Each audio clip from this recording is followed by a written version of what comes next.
নরসিংদীর রায়পুরায় মালবাহী covered van ট্রাক্টরের মুখোমুখি সংঘর্ষের ঘটনা ঘটেছে। ২১ মে বেলা ৭টা ৫০ দিকে রায়পুরা উপজেলার ঢাকা সিলেট মহাসড়কের মাহমুদাবাদ এলাকায় এই দুর্ঘটনা ঘটে। এই দুর্ঘটনায় একজন চালক গুরুতর আহত হন।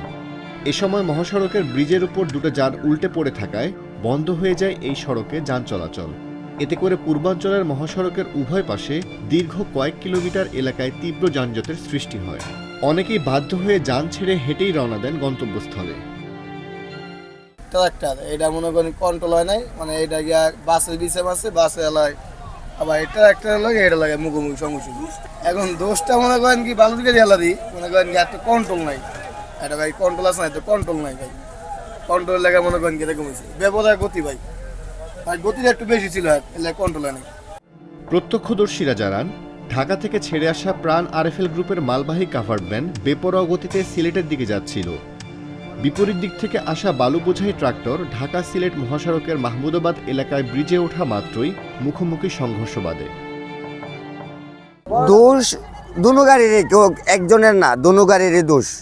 দেখলাম মাটির গাড়িটার মেইন রোডে, আর এটা উল্টিটা এই যে এটার উপরে পড়ে দিচ্ছে। পরে পাবলিকে মাটির গাড়িটা সরায় ওই যে ইঞ্জিন নিল ভিতরে আর বডি নিল সামনে। আমরা নাস্তা খাইতেছি, এটা এই মাথাটা ফাল ভাড়া আইতাছে এইদিকে।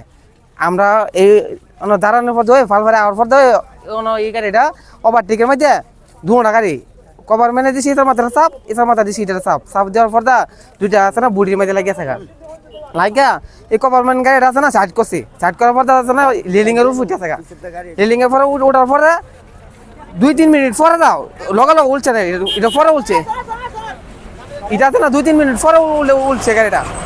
ওটার পর দাও হিটা ড্রাইভারও নাই, এটা ড্রাইভারও আছে, এটা ড্রাইভার আমরা বাগরে দিছি, এটা ড্রাইভারটা গভর্নমেন্টের যে ড্রাইভারটা এটা আমরা বাগরে দিছি পরে গেছে। এমনি কোনো সমস্যা হয়েছে না, এটা ওভারটেকের মাধ্যমে হয়েছে এই ঘটনাটা। পরে ক্ষতিগ্রস্ত যান দুটি বেলা ১১টায় উদ্ধার করে সরিয়ে নেওয়া হলে মহাসড়কে যান চলাচল স্বাভাবিক হয়।